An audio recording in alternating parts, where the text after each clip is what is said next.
नमस्कार, मैं हूं राहुल शर्मा। आप देख रहे हैं SP9 न्यूज। स्वागत है आप सभी का आज के इस प्रोग्राम में। और प्रोग्राम की शुरुआत हम कर रहे हैं राष्ट्रपति चुनाव से। जी हां, राष्ट्रपति चुनाव को लेकर अगर बात की जाए तो सीधे तौर पर क्या देखा जा रहा है, सीधे तौर पर यह देखा जा रहा है कि चुनाव में जिस तरह क्रॉस वोटिंग हुई, सत्ता पक्ष ने जो गेम खेला, आखिरकार वो काम नहीं हुआ।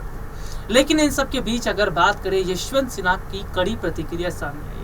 यशवंत सिन्हा ने बताया है राष्ट्रपति चुनाव जीतने के लिए क्या कुछ बीजेपी ने पापड़ बेले, किस तरह की वो रणनीति बनाती नजर आती। सीधे तौर पर अगर देखा जाए तो फिलहाल मौजूदा समय के अंदर ये देखा जा रहा था कि किस तरह बहुत बड़े हद तक जो रणनीति बनी वो कहीं ना कहीं ये जरूर इशारा कर रही थी कि क्या वाकई बीजेपी जो गेम प्लान तैयार कर रही थी उसमें कामयाब हो चुकी है। हालांकि इन सब के बीच अगर माना जाए तो फिलहाल जिस तरह के हालात बने वो ये सीधे तौर पर बता रहा है विपक्ष की आज विपक्ष को तोड़ने का काम किया गया। उन्होंने बताया कि खरीद फरोख्त के जरिए किस तरह से चुनाव जीतने का काम बीजेपी कर रही है। राष्ट्रपति चुनाव की बात करें तो सत्ता पक्ष जिस तरह से कदम उठा रहा था, सत्ता पक्ष जिस तरह से काम कर रहा था, ऐसे में माना जा रहा था कि द्रौपदी मुर्मू को झटका लग सकता है। इसीलिए द्रौपदी मुर्मू लगातार विपक्षी पार्टियों से सहयोग मांग रही थी, समर्थन मांग रही थी। और तो और ये तक देखने को मिला कि विपक्ष से लगातार उनको समर्थन देखकर विपक्ष ये समझ गया था द्रौपदी मुर्मू की स्थिति कमजोर है। खुद द्रौपदी मुर्मू भी इस बात को मान रही थी, इस बात को समझ रही थी कि उनको बड़ा झटका लग सकता है। तो ऐसे में सीधे तौर पर देखा जाए तो द्रौपदी मुर्मू ने विपक्ष से जो मांगा सहयोग वो कामयाब नहीं हो पाया। तो बीजेपी ने उंगली टेढ़ी करने का काम कर दिया। बीजेपी ने ईडी और एनसीबी का डर दिखाया। जो खरीद फरोख्त के जरिए पैसों से बिक सकता था उसको खरीद लिया, जो अपनी बात पढ़ रहा था उसे ईडी एनसीबी का डर दिखाया गया। यशवंत सिन्हा ने इन सब के बीच एक बड़ा बयान दिया। क्या कुछ कहा है यशवंत सिन्हा ने, आइए आपको सुनाते हैं। नहीं, आप कहते क्यों नहीं है? आप इस बात को किसी मीडिया ने कहीं उठाया नहीं, खाली हम ही एक है जो अवेलेबल हैं, तो सब लोग हम ही से बात करने आ जाते हैं। लेकिन खैर, मुझे खुशी है कि आज के दिन आप लोग यहाँ पर आए मेरे उम्मीदवारी के बारे में बात करने के लिए।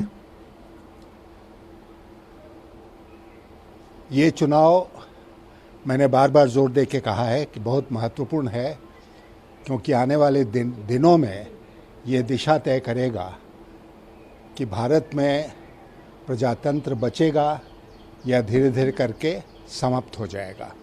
अभी तक जितने संकेत मिल रहे हैं उससे यही लग रहा है कि हम समाप्ति की ओर बढ़ रहे हैं। और इसीलिए पूरे देश में घूमकर और मीडिया के माध्यम से और भी जितने माध्यम उपलब्ध से उनके माध्यम से मैंने पूरे देश में ये संदेश देने का प्रयास किया है कि ये राष्ट्रपति का चुनाव क्यों इतना महत्वपूर्ण है। अब आज वोटिंग हो रही है। मैं सारे मतदाताओं से अपील करना चाहता हूँ कि वो अपनी अंतरात्मा की आवाज़ सुने। ये वोट, जैसा आप जानते हैं, इसमें पार्टी का व्हिप नहीं जारी होता है और इसमें सीक्रेट बैलेट होता है। तो इसलिए हर किसी से उम्मीद की जाती है कि अपने विवेक अनुसार इसमें वोट डालेंगे। मैं उम्मीद करता हूं कि जितने मतदाता हैं पूरे देश में वो अपने विवेक का इस्तेमाल करेंगे और प्रजातंत्र को बचाने के लिए मेरे पक्ष में अपना वोट कास्ट करेंगे। धन्यवाद। सर, पहले भी आपने बोला था अंतरात्मा की आवाज़ सुनने का। आपको लगता है कि इससे कोई फर्क पड़ेगा? मुझे पूरी उम्मीद है कि इससे फर्क पड़ेगा, इसलिए मैं ये अपील कर रहा हूँ।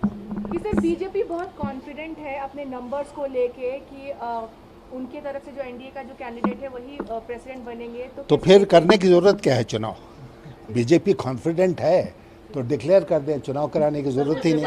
बेकार दिन भर बर्बाद हो रहा है। जिनसे उम्मीद कर रहे थे वो भी अब द्रौपदी मुर्मू का सपोर्ट एक्सटेंड कर रहे हैं, शिवसेना, जेएमएम। मैं एक पॉलिटिकल लड़ाई ही नहीं लड़ रहा हूँ। आप सब जानते हैं कि मैं सरकारी एजेंसियों के खिलाफ भी लड़ाई लड़ रहा हूँ। इसमें सरकारी एजेंसियाँ बहुत सक्रिय हो गई हैं और राजनीतिक दलों में तोड़फोड़ करवाने का काम कर रही हैं। लोगों को इस बात के लिए बाध्य कर रही हैं कि वो उनके पक्ष में वोट डालें और पैसे का भी खेल हो रहा है। सर, क्या आप आज जाएंगे इस विटनेस करने के लिए? आप पार्लियामेंट जा रहे हैं आज? सर, पार्लियामेंट जा रहे हैं? हम पार्लियामेंट के सदस्य।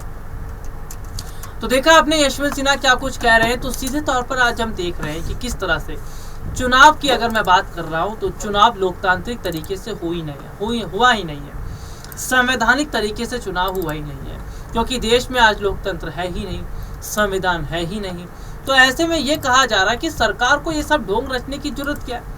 भाई जब आप लोकतंत्र खत्म कर रहे हैं, जब आप अपने मन मुताबिक काम करवा रहे, क्रॉस वोटिंग करवा रहे, खरीद फरोख्त कर रहे, तो आप अपने कैंडिडेट को चुनाव में खड़ा करने से पहले बता दीजिए ये हमारा कैंडिडेट है, जीता हुआ है। ये ढोंग जो रचा जा रहा है, जो बैलेट पेपर से जो चुनाव हो रहे हैं, जो लोग नेता आ रहे हैं, इसका कोई मतलब नहीं बनता। सीधे तौर पर आज जो हम चीज़ों को देख रहे हैं वो कहीं ना कहीं ये ज़रूर बता रहा है कि क्या वाकई आज लोकतंत्र जैसी प्रक्रिया जो है वो ख़त्म हो चुकी है। और ख़ास तौर पर हम 2014 के बाद से मान रहे हैं कि लोकतंत्र वाकई खत्म होता नजर आया। तो ऐसे में यह ज़रूर देखा जा रहा है कि 2014 से पहले जो स्थितियाँ थी वो अलग थी। 2014 से पहले लोग अपनी बात कह सकते थे, रख सकते थे, आंदोलन कर सकते थे, आवाज़ उठा सकते थे, सरकार से सवाल पूछ सकते थे। लेकिन 2014 के बाद आप उठा लीजिए कितने सवाल का जवाब आपको मिला है और सरकार ने कितने सवाल का जवाब दिया। तो सीधे तौर पर हम क्या दिखा रहे हैं, देख रहे हैं कि आज देश में राजतंत्र हो गया है। महंगाई की मैं बात करूँ, खुश हो जाइए, आप मोदी सरकार में हैं। बहुत बहुत स्वागत है आप तमाम लोगों का कि मोदी सरकार जो है आपको बहुत बड़ा दिवाली से पहले तोहफा दे चुके हैं। जी हाँ, दूध और दूध से बने चीज़ों पर GST 7% बढ़ गई है। जी हाँ, बहुत बड़ी खुशखबरी मोदी सरकार जनता के लिए लाई है। इतना ही नहीं, आटा, चावल, दाल, इनके रेट भी बढ़ा दिए गए हैं, इन पर भी GST लगा दिया गया है। अस्पताल की अगर हम बात कर लेते हैं, इलाज अब महंगा हो गया है। इलाज का महंगा होना तो सीधे तौर पर समझिए कि कितनी बड़ी परेशानी अब आम जनता को होगी, मरीजों को होगी। और कुल मिलाकर देखा जाए तो जिस तरह के हालात हैं, इसका मतलब है देश पूरी तरह बर्बाद होने की कगार पर है, देश अंधकार में जा रहा है और जनता अगर नहीं समझी तो मुश्किल होगी। अखिलेश यादव क्या कुछ कह रहे हैं GST को लेकर और चुनाव को लेकर, ध्यान से सुनिए।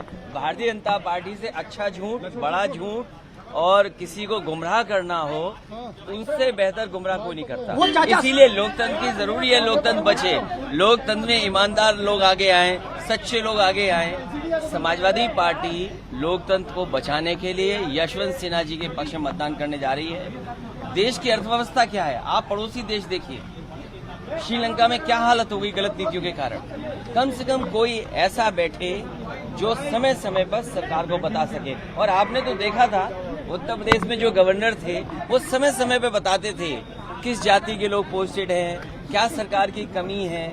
आज कौन बोल रहा है? जी ने जिस समय लोकतंत्र को बचाने के लिए काम किए तो उस समय भारतीय जनता पार्टी की भाषा और व्यवहार क्या था, ये भूल जाएगा कोई क्या? भारतीय जनता पार्टी का चरित्र कैसा है ये पूरा देश जानता है कि जो लोग सोशलिस्ट लड़ाई लड़ेंगे, जो लोग सेकुलर लड़ाई लड़ेंगे, भारतीय जनता पार्टी का भाषा और व्यवहार कैसा है। समाजवादी पार्टी और नेताजी के बारे में भारतीय जनता पार्टी की समय समय पर भाषा क्या रही है वो छिपा नहीं है। और नेताजी ने कई ऐसे कदम उठाए हैं जहां लोकतंत्र को बचाने का काम किया। उस समय बताओ भारतीय जनता पार्टी की भाषा क्या थी। अभी अभी चुनाव गुजरा है, चाचा को याद रखना चाहिए कि भारतीय जनता पार्टी की भाषा क्या थी। और भारतीय जनता पार्टी की भाषा हमेशा खराब रही है समाजवादियों के प्रति। क्या गठबंधन तोड़ रही है बीजेपी 24 के लिए?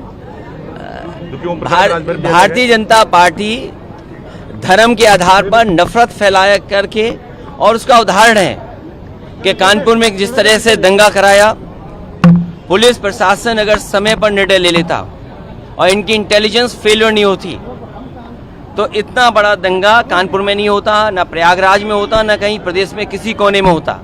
ये पुलिस जानबूझ करके कराती है क्योंकि नामजद करने में, नाम बढ़ाने में, घटाने में, काटने में पैसा वसूलने का काम हो रहा है। और कन्नौज में जो घटना हुई है वो बीजेपी के लोग शामिल हैं, बीजेपी के विधायक शामिल हैं उसमें। और जो सूचना मिल रही है जिसने धार्मिक स्थानों पर मांस फेंका है वो भारतीय जनता पार्टी के लोग हैं। और भारतीय जनता पार्टी के लोग पहले दिन से नहीं कर रहे हैं, उससे पहले भी एक धर्म के लोगों की दुकानें जला दी। डीएमएसपी क्या कर रहे थे? क्या डीएमएसपी को टर्मिनेट करना चाहिए था कि नहीं करना चाहिए? अभी हटा दिया गया है, फिर बहाल करके कहीं अच्छी पोस्टिंग दे देंगे क्योंकि उन्हीं के सहारे पे सब कुछ हुआ है। ये पोलराइजेशन है, 24 की तैयारी है क्या? अगर ठोस कदम उठाए होते उस समय जब अयोध्या में मांस फेंका गया था, उसमें जितने लोग पकड़े गए हैं, जिन पर एनएसए लगा है, वो भारतीय जनता पार्टी के कार्यकर्ता हैं। आप लखनऊ देख लीजिए, लुलु मॉल, जो उनके बड़े उद्योगपति हैं, मालिक हैं, उन्होंने उत्तर प्रदेश में इन्वेस्टमेंट किया है। आप जब इन्वेस्टमेंट मांगते हैं और इन्वेस्टमेंट लाने का प्रयास करते हैं तो आप उनकी खातिरदारी करते हैं, मेहमान नवाजी करते हैं, आप उनका स्वागत करते हैं। क्या आपने समय समय पे जो इन्वेस्टमेंट मीट की है उसमें क्या उद्योगपतियों को स्वागत नहीं किया आपने? और स्वागत कर करके उन्हें क्या सुविधा दे सकते हैं, वो सुविधाएं दी गई। उसके बाद इन्वेस्टमेंट हुआ। ये समाजवादी सरकार के समय का इन्वेस्टमेंट है जो ऑन गोइंग और कंटिन्यू में इन्वेस्टमेंट रहा। इसीलिए बीजेपी के लोग जानबूझ करके फैला रहे हैं। बीजेपी के लोग चाहते नहीं है। देखिए, सवाल नवाज का नहीं है। मुझे तो यहाँ तक किसी ने जानकारी दी है कि बीजेपी के लोगों ने ट्रेन किए हैं कुछ ऐसे लोग, ट्रेन कर करके, जिससे कि धर्म और जाति के आधार पर लोगों को लड़ाया जा सके। अगर किसी ने ट्रेनिंग दी होगी तो भारतीय जनता पार्टी ने। आखिरकार इतना बड़ा इनके पास अधिकारियों का और इंटेलिजेंस का इतने बड़े लोग हैं, आखिरकार क्या कर रहे थे वो? इंटेलिजेंस क्या कर रही थी आपकी? की बात है, यशवंत सिन्हा जी ने कहा कि चाहे मुझे चौथे नंबर पे चिन्हित किया जाता और चाहे 10वीं बार मुझे चिन्हित किया जाता, वो चुनाव लड़ते। तो कम से कम ये खुशी की बात है कि वो मैदान। तो सीधे तौर पर आपने देखा कि किस तरह की स्थिति बनी हुई थी कि सीधे तौर पर अगर आज देखा जाए या चीज़ों को समझा जाए, बहुत बड़े हद तक आज ये ज़रूर लग रहा है कि मौजूदा समय के हालात, मौजूदा समय की स्थिति कहीं ना कहीं अब ये ज़रूर बता रही है कि बहुत बड़ा जो नुकसान है वो अब देश की जनता को उठाना पड़ेगा, क्योंकि लोकतंत्र खतरे में है।